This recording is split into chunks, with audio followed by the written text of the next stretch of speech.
शेतकऱ्यांच्या वीज प्रश्नी आज बामणे येथील महावितरण कार्यालयात मोठा गदारोळ पाहायला मिळाला। पुरेसा आणि नियमित वीज पुरवठा मिळत नसल्याने संतप्त झालेल्या शेतकऱ्यांनी थेट महावितरण कार्यालयावर धडक दिली।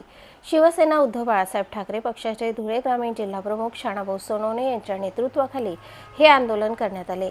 शेतकऱ्यांच्या विविध मागण्यांचे निवेदन देण्यासाठी सकाळी 10 वाजता शेतकरी बामणे उपकेंद्र कार्यालयात दाखल झाले होते। मात्र संबंधित अभियंता कार्यालयात उपस्थित नसल्याचे समोर आले। शेतकऱ्यांच्या जिव्हाळ्याच्या प्रश्नांवर चर्चा करण्यासाठी अधिकारीच गैरहजर असल्याचे संतापाचा उद्रेक झाला। यानंतर शेतकऱ्यांनी थेट अभियंत्याच्या दालनात ठिय्या मांडला। यावेळी जोरदार घोषणाबाजी करत प्रशासनाचा निषेध करण्यात आला। हजर व्हा, गावीत अभियंता हजर व्हा, शेतकऱ्यांना 8 तास वीज मिळालीच पाहिजे, शेतकऱ्यांना न्याय मिळालाच पाहिजे अशा घोषणांनी संपूर्ण कार्यालय परिसर दणाणून गेला। तब्बल 1 तासानंतर संबंधित अभियंता कार्यालयात दाखल झाले। यामुळे वातावरण आणखीन तापले। शानाभाऊ सोनवणे यांनी अधिकाऱ्यांना चांगलेच धारेवर धरले। शेतकरी तासनतास विजेची वाट पाहतो, मग अधिकारी वेळेवर कार्यालयात का येत नाहीत असा थेट सवाल त्यांनी उपस्थित केला। या प्रश्नांना उत्तर देताना अधिकाऱ्यांची चांगलीच तारांबळ उडाल्याचे दिसून आले। यावेळी शेतकऱ्यांनी आपल्या अडचणी थेट अधिकाऱ्यांसमोर मांडल्या। वारंवार खंडित होणारा वीज पुरवठा, कमी दाबाची समस्या आणि लोड शेडिंगमुळे शेतीचे मोठे नुकसान होत असल्याचे सांगण्यात आले। शेतकऱ्यांच्या पिकांना वेळेवर पाणी देता येत नसल्याने उत्पादनावर परिणाम होत असल्याची खंत व्यक्त करण्यात आली। यावेळी बोलताना शानाभाऊ सोनवणे यांनी महावितरणाच्या कारभारावर तीव्र नाराजी व्यक्त केली। शेतकरी हा जगाचा पोशिंदा असून त्याला आवश्यक वीज वेळेवर मिळालीच पाहिजे असे ते म्हणाले। शेतकरी आपल्या कष्टाचा पैसा शेतात गुंतवतो, त्यामुळे वीज पुरवठा खंडित झाल्यास त्याची भरपाईही मिळाली पाहिजे अशी मागणी त्यांनी केली। आज निवेदन देत आहोत, उद्या रस्त्यावर उतरून आंदोलन करू असा इशाराही त्यांनी दिला।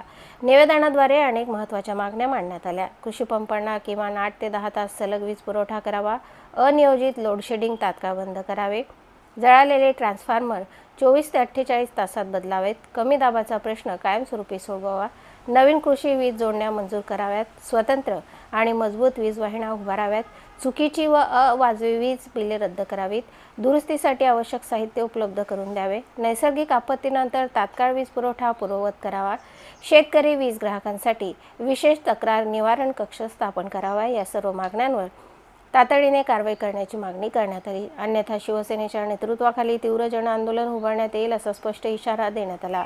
या आंदोलनात मोठ्या संख्येने शेतकरी सहभागी झाले होते। महावितरणच्या कारभाराविरोधात व्यक्त झालेला हा रोष आता पुढे कोणते वळण घेतो याकडे संपूर्ण परिसराचे लक्ष लागले आहे। प्रतिनिधी नवनीत बागले आणि वृत्तनिवेदिका सीमा पाटीलसह स्वराज्य न्यूज, दोंडाईचा। शेतकऱ्यांना पूर्वी 16 तास वीज मिळायची 24 तासापैकी, नंतर 14, 12, 10, 8 वर आली, आता 6 वर आली। पण 6 सुद्धा व्यवस्थित देत नाही। 6 तासाची वीज सुद्धा 3-3 तास त्या ठिकाणी फॉल्ट काढण्यामध्ये, जर तुमचा फॉल्ट झाला तर 3 तास वाढून द्यायला पाहिजे। एवढ्या सोप्या मागण्या आहेत। पहिले शेतकरी बिचारा पूर्ण त्रस्त आहे। डिझेल मिळत नाही, डिझेल जेमतेम घेतलं तर इकडे लाईट राहत नाही, म्हणजे शेतकरी उद्ध्वस्त होतोय। आणि अशा वेळेस हे माजलेले अधिकारी वेळेवर कार्यालयात येत नाही, शेतकऱ्यांना मदत करत नाही। या ठिकाणी गावीत म्हणून अधिकारी, त्यांचा मी निषेध करतो आणि त्यांनी लवकर हजर झाले पाहिजे या ठिकाणी आणि तात्काळ या शेतकऱ्यांचे प्रश्न सोडवले पाहिजे।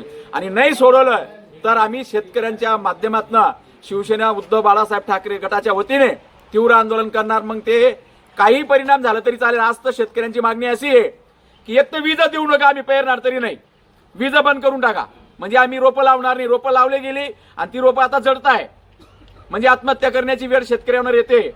आणि अशी म्हणजे कुठं नेऊन ठेवला तुम्ही माझा महाराष्ट्र, माझा देश, असा प्रश्न विचारण्याची वेळ आलेली आहे।